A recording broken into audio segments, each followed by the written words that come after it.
Hi everyone, and thanks so much for joining us today.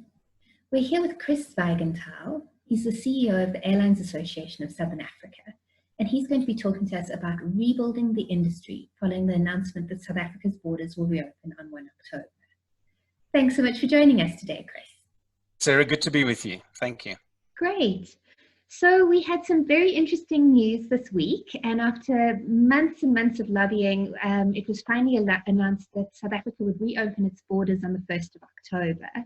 What does this mean for the industry? Is it going to be smooth sailing going forward, or will there be any obstacles that we still need to overcome?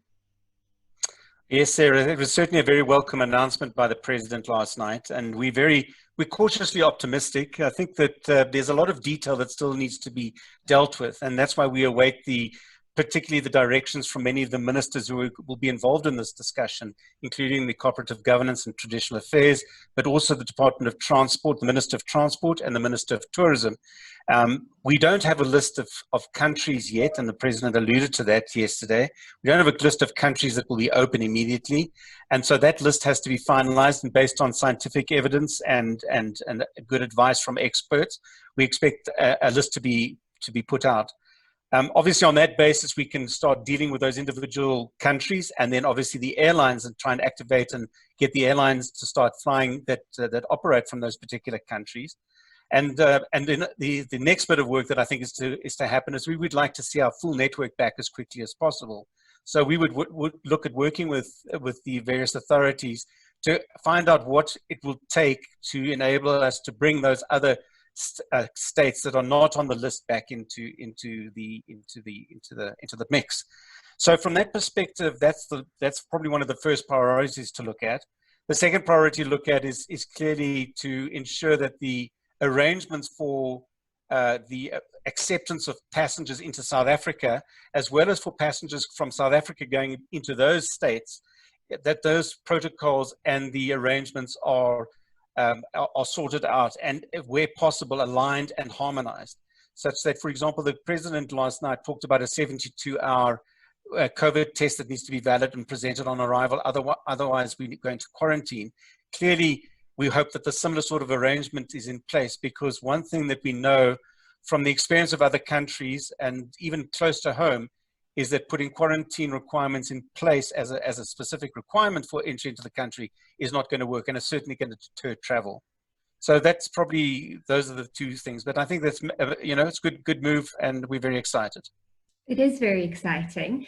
Sort of one of the things that came up, I was thinking about it last night, and this list of countries, it sounds like it may change from time to time. And how does the industry rebuild confidence, not knowing, are they going to pull the list back? Can your clients book 6 months, a year in advance? Will it change every month, every few weeks? I suppose it's all a lot of uncertainty there. Look, you're absolutely right. And one of the aspects is that once we get a list, we don't want to have any pullback. And we've seen that happen in a couple of countries, particularly in Europe at the moment, or the UK, where they've allowed passengers to come in, and then because a spike in viruses occurs, then they pull back and they say go back into a quarantine for a particular state. But I think our situation has been well managed from a South African perspective, such that we went through one massive spike, which we saw July into August, and we now have a downward trend. And we believe all evidence and from the statisticians and some of the authorities are saying that this trend should be downward and should continue downward and be under control. So we're hoping not to see a second spike. But even if there is a second spike, whether it's a small one or not, I don't think the solution is not to go and pull back and to close borders again, particularly to certain states. I think what we've seen is that in South Africa and within the travel side, from the domestic experience and then preparations for the international side, is that we've got a list of very robust and very good internationally benchmarked protocols and standard operating procedures. Every airline and every airport has got approval from the Civil Aviation Authority for those protocols. We're a very regulated and a very compliant focused industry, and it's imperative that we comply with those regulations and those protocols to ensure that government firstly has confidence that we are operating correctly and safely and healthily, but at the same time that we instill the confidence in passengers to actually fly. We do know there's a bit of a reticence. We understand it. We haven't really moved for 5.5, 6 months. And so we can understand that there's a bit of a concern. And there are some that, feedback is that some people wait 1 to 2 months. I'm hoping those 1 to 2 months have gone, and that we now start to get confident that when you get on board an aircraft and you go into an airport and you go on board an aircraft, that you know that my health and my well-being has been really carefully thought through, and that it's safe to fly. Okay, great. Talking about a month or two ago, back in June, we reopened domestic tourism from a business corporate travel perspective first, and then slowly reopened to interprovincial travel. So what did the local airlines in South Africa see with that reopening? I understand that the June figures were not good, and has there been any improvement since? Yes, thanks, Sarah. We started in June, as you said, with domestic business travel, as well as with some special authorized flights as well. And if you compare the relative months, say 2020 months with 2019, the June 2020 month was 3.3% of the 2019 month of June. In July, the numbers was 8.6% of passengers compared to July 2019. And August numbers went over 15%, so 15% compared to August of 2019. So it's very good to see an increasing trend. I think an important aspect to note is that from the 18th of August, we started to see leisure travel start. And we're hoping that obviously with September numbers and then going into October, it will improve even more. Our hope is that we could probably see up to 50% of domestic travel back by December. Obviously, that's also a holiday season, and we believe people will start to fly. So I think from that perspective, it's going to be positive. We also hope that with the return of international travel, as quickly as that will happen, that you'll obviously also see some feedback onto the domestic domestic flights. We underestimate that depending on the airline and the focus of the airline, whether it's business or leisure, you can get anything between 20 and 40% of international travelers will travel on domestic flights.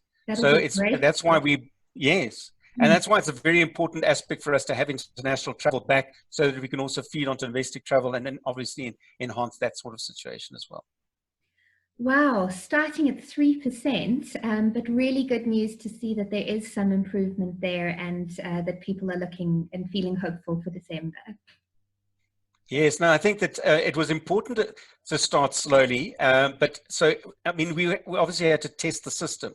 Mm-hmm. And that was something the minister was very concerned about, is to make sure we put all these protocols in place. You change the whole way the airport has to operate, change the whole way the passenger has to operate. How will that work out? And I think that as passengers have got used to the system, they've got more confident to fly. And I think that we're really now in a situation where we don't have to worry about gradual introduction of flights.